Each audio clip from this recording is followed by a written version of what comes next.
ഇതുണ്ട് ഏതാണ്ട് ഒരു 1.5 അടി മാത്രമേ ഈ മുളകിൻ്റെ ഒരു ഹൈറ്റ് വന്നിട്ടുള്ളൂ. ഇത് നേരെ നിവർത്താൻ പറ്റില്ല, കാരണം ഇത് ചരിഞ്ഞ് വീണ് അത്യാവശ്യം നല്ല ബ്രാഞ്ചസ് ആയിട്ട് കിടക്കുകയാണ്.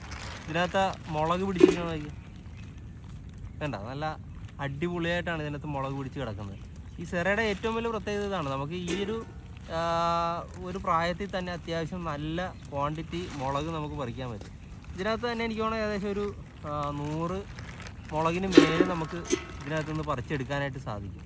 ഇപ്പോൾ ഒരു കർഷകൻ്റെ ഏറ്റവും വലിയൊരു വിജയം എന്ന് പറയുന്നത് അതാണ്. കാരണം നമുക്ക് ഒരു ചെടിയിൽ നിന്ന് തന്നെ അത്യാവശ്യം നല്ലൊരു ക്വാണ്ടിറ്റി, അതായത് 1 കിലോ മുളകിന് ഏതാണ്ട് 100 രൂപയ്ക്കാണ് നമുക്ക് കൊടുക്കുന്നത്. അപ്പോൾ ഈ ഒരു ചെടിയിൽ നിന്ന് മാത്രം നമുക്കൊരു 100 രൂപ കിട്ടും. അതാണ് ഈ മുളക് കൃഷിയുടെ ഏറ്റവും വലിയൊരു പ്രത്യേകത.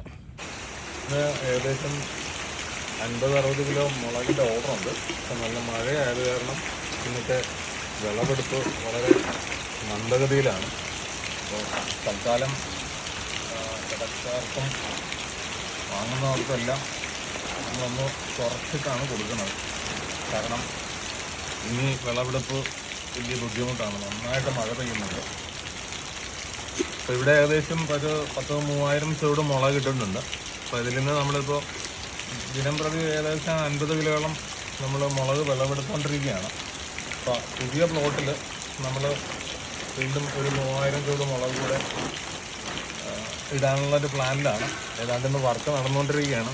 മഴ കാരണം ഇന്നും അവിടെയും ജോലികൾ മന്ദഗതിയിലാണ് നടക്കുന്നത്.